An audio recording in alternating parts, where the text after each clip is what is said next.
Hard work, ingenuity and ambition. All things you'll find in abundance amongst the 15 million people of Shanghai over there to our southeast. And we've got plenty of that here on the grid as well. 20,000 horsepower, give or take, chomping at the bit to be unleashed for the Chinese Grand Prix. Shanghai International Circuit then, a 16-corner high-speed thrill ride. The long and ever-tightening right-hander at turns 1 and 2 tests a driver's patience, and the flat, open to the elements location, tests their skill and a crosswind. 2 DRS zones will assist passing, and overtaking is available into turn 1, and of course down the kilometre-long back straight into the hairpin at turn 14. Anthony Davidson is alongside me as usual for the race today. Let's talk about Williams. As with all the drivers at this level, they have a lot of ambition, but Formula One's a daunting step up from any other series, so expectations are high right from the start. That's right, it is a difficult environment to come into. In junior categories, you're competing against drivers with similar levels of experience, but some of these guys in Formula One have been there for over a decade. But I have to say, in this case, it's so far so good. Well then, after an exciting qualifying session yesterday, let's take a look at how the cars line up. Lewis Hamilton lines up on pole position, with Sebastian Vettel starting alongside. Looking down the rest of the grid, we have Raikkonen, Ricciardo, Valtteri Bottas and Verstappen, Alonso, Hülkenberg, Williams and Kevin Magnussen, Sainz, Grosjean, Esteban Ocon and Gasly, Perez, Hartley, Marcus Ericsson and Sergei Sorokin. Leclerc, they'll be starting further back after an earlier grid penalty, and Lance Stroll rounds off the grid. Now it's almost time to lights out, so let's go down to the track. Okay, watch out at the race start. There will be faster cars trying to get past. See if you can hold them off. Yes, hello everyone and welcome to my third episode in my F1 2018 career mode. In case you're wondering where practice and qualifying is, I did say in the previous episode that I had issues with my PC, and unfortunately I lost the footage for qualifying and practice, but obviously, as you can see, we have qualified in P9, and it was quite a good performance actually. Yeah, the car felt really good. Upgrades put on the car made us the best of the rest, so we're now quicker than Renault in the R&D, so that's good. Obviously doing a 2-stop this weekend. So without further ado, let's get into the Grand Prix and see if we can get off to a good start now, as we now have the 5 red lights coming on. Now we've got 3 lights, 4 lights, it's 5 lights. It's lights out when we go here for the Chinese Grand Prix. We've got us to a decent start-ish compared to our teammate anyway, Alonso, who's just, I mean, he's not gone very fast. As we are now going to go down the inside of multiple cars here, going down into the first corner. We go down the inside of a Red Bull as well. And, I mean, Verstappen there just kind of shows that he has better downforce. But all of a sudden there, we now have Kimi Raikkonen in front of us now, who's lost out to Daniel Ricciardo. And we're now going to go down the inside of Kimi Raikkonen as well. Are we going to go down the inside of Ricciardo as well? Yes, we are. I mean, we're going to try it. And somehow we're up into... is that a podium there?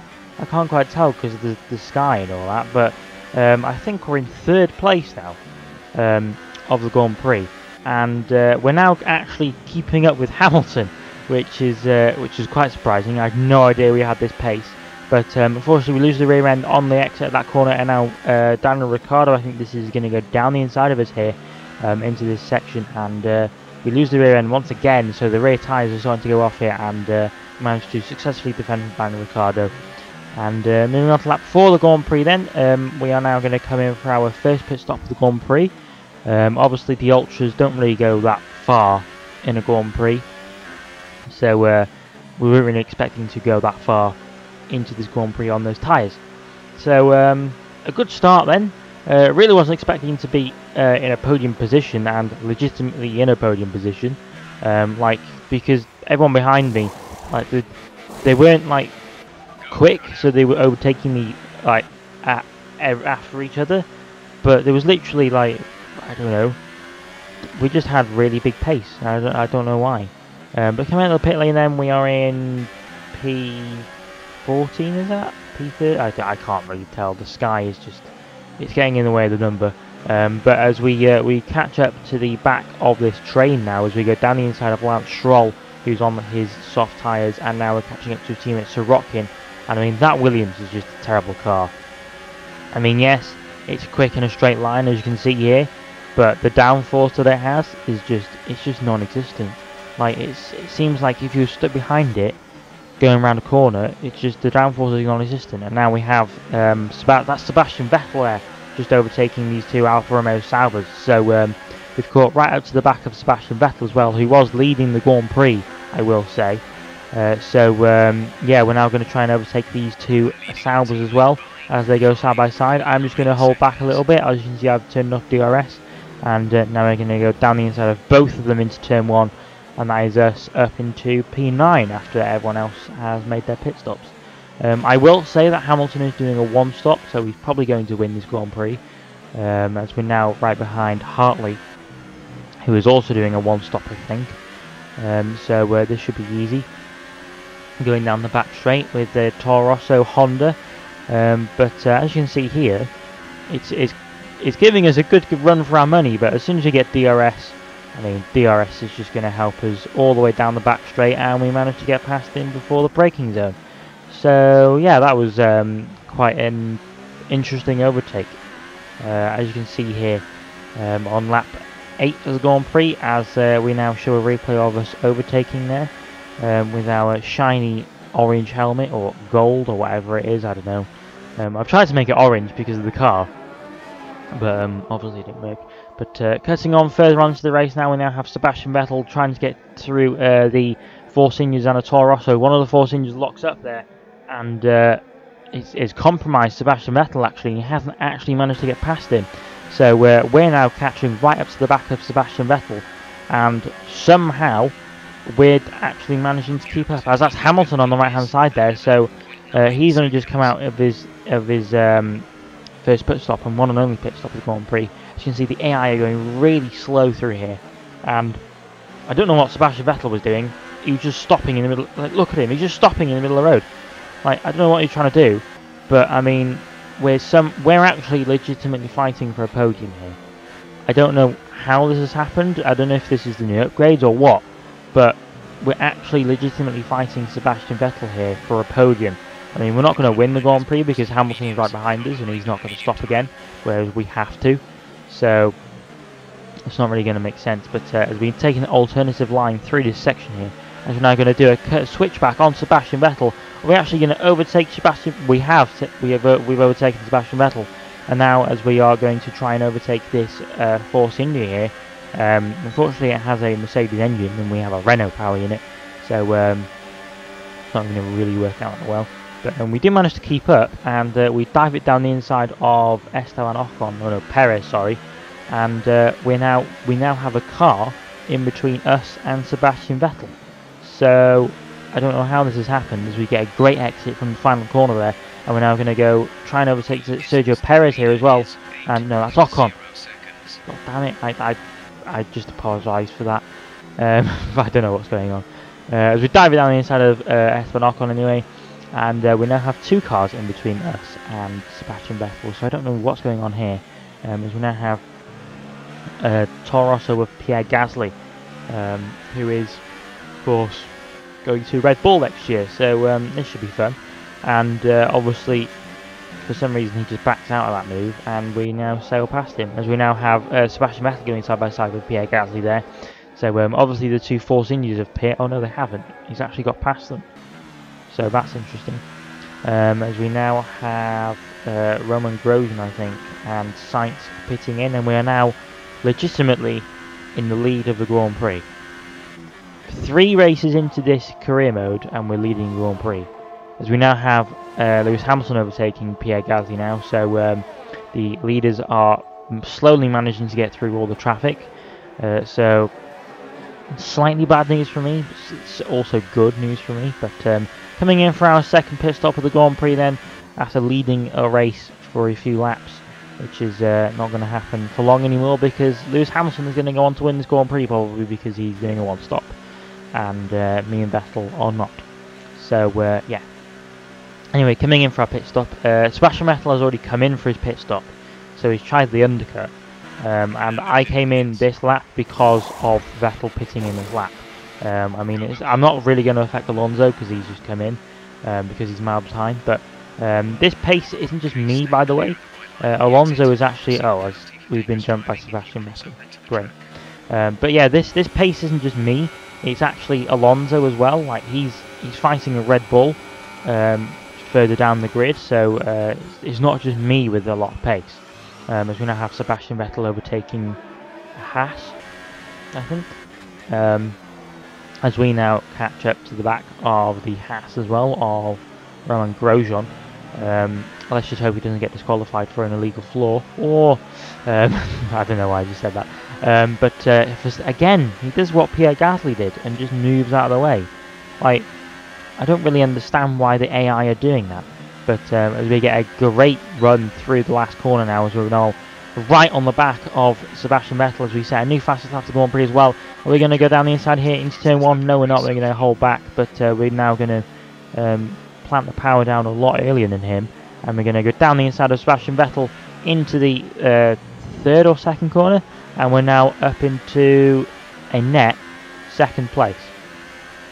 Yes, you heard that right. We're now up into a net second place in our third Grand Prix. I don't know what's going on, as we're now catching up to Carlos Sainz, who's having a great Grand Prix actually, fair play to him, doing a one-stop. But unfortunately that Renault power unit, I mean, yes we do have the same, but we've got an engine upgrade, so we're slightly faster than him in a straight line. So yeah, that's unfortunate for him, as we now have Sebastian Vettel now passing him as well, so he's now going to drop down to 4th place, I think that is.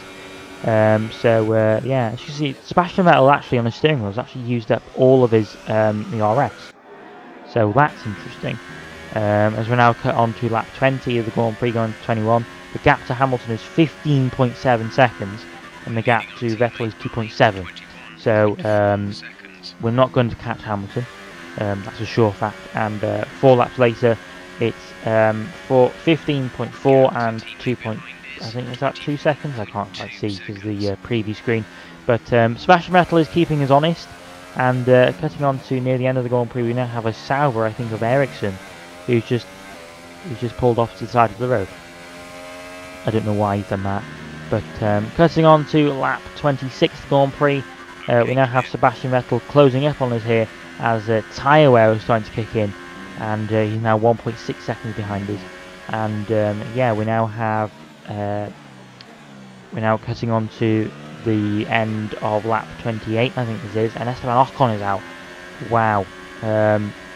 So yeah, I don't know what happened there, but luckily for us, Sebastian Vettel never managed to actually catch up to us, as Lewis Hamilton crosses the line to take the win. But we're going to come across the line to take an incredible podium here, and it's even second place. I had no idea this was possible so early on. Great drive, great drive. We're really happy with that performance.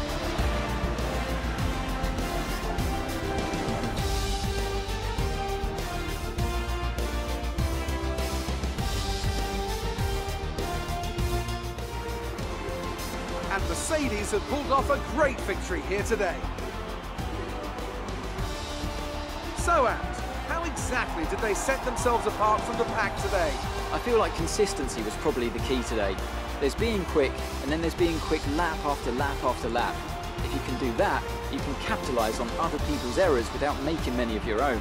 And that's an approach that can push you a long way up the field.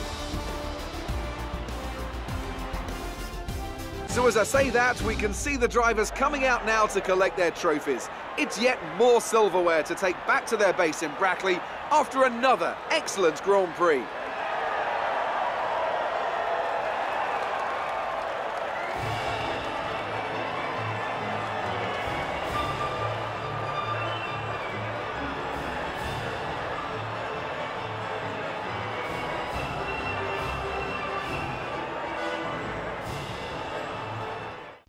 So the final race classification then sees Lewis Hamilton win from myself by 15.8 seconds, I think that is. Then Sebastian Vettel, Kimi Raikkonen, Bottas, Grosjean, and then my teammate Fernando Alonso getting a 7th place. So that's a good job from him. Then we've got Pierre Gasly doing a great job for Toro Rosso as well. We've got Perez, Hulkenberg rounding off the points, and Red Bull didn't actually get any points this weekend. That's massive. I mean, they've not really had a great start to the season. Kimi Raikkonen gets his first points of the season as well, so that's good for him, 12 points. But I mean, that's a shocker from Red Bull. I mean, I don't know what's gone on there. But the rest of the grid, we have the usual suspects down at the back. We've got Carlos Sainz retired. Oh, wow, that's a shame. I mean, literally, he was on for I think it was 4th or 5th, something like that, and now he's retired. I mean, I can't believe that. But moving on to the driver standings, then we've moved up to 4th. I can't quite see how, but there is only 3 points between the top 3, and then there's a huge gap to everyone else. So it's early days yet. As you can see, Kimi Raikkonen is only in P9 with 12 points because that was his first point of the season. So yeah, it's early days yet, so I wouldn't expect us to stay there for the entire season. So moving on to the constructors, and now McLaren is the best of the rest, right behind Red Bull. But we now have an interview with Claire, so let's go and see what she has to ask us, and hopefully we can answer them in the most correct way possible. Amazing performance out there. You must be really happy. Your team must be ecstatic with how you're performing.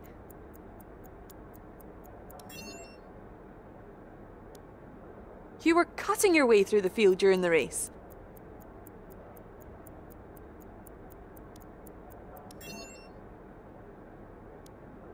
Everything went your way today. It looked like you had a really good strategy for the race.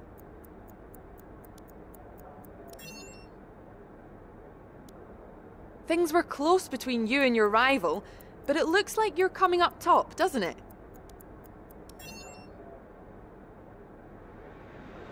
Appreciate your time. So, I don't know where she thinks me and Alonso are being close, because he finished miles behind me in that Grand Prix. So, I don't know where she got that question from. Who knows where she got that question from. But we are leading the rivalry now with Alonso, which is good. Getting a lot of resource points there, so we now have over 1,000 again, which is also good. So, yeah, very interesting Grand Prix that. I really wasn't expecting to get a podium, and I really wasn't expecting the car to perform that well, to be honest. I don't know if it was the actual upgrades or not, because all the upgrades that I'd asked for them to do, like all the power and the chassis and all that stuff, they all came through for this Grand Prix. So I don't know if they were the reason why we did well or not, but we aren't supposed to be getting podiums. Like, we're only best of the rest, so we've got Red Bull, Ferrari and Mercedes still ahead of us, and a long way ahead of us as well. So I don't know what happened in that Grand Prix, to be honest. I think it was just strategy. As you saw there on the right hand side, we are now best of the rest. And I was thinking about getting another aero upgrade, but I thought about leaving it for another time, so I just went with durability instead, because I saw the ICE during the Grand Prix was getting very warm. Like, it's almost at 50% already. So that's it's not the greatest thing in the world, but I guess we'll just have to deal with it, and we might have to take penalties halfway through the season. So yeah, that's unfortunate. But if you have enjoyed this episode, please do leave a like and a comment. The qualifying will return the next episode. From next episode, I'm not going to be doing the practice programs. I've just decided to do that because they just carry on and they're pointless. But if you have enjoyed this episode, please leave a like and a comment, and I will see you all next time. Goodbye.